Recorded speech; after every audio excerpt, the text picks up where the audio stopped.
Yakap ang tanang kawal at pumasok kapag buwan sa Jerusalem na bayan at sa bahay ng katoto.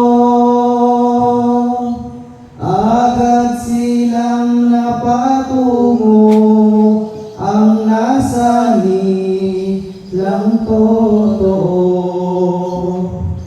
Doon sila magpapasko, 10 tanang disipulo, nang dumating na si Jesus.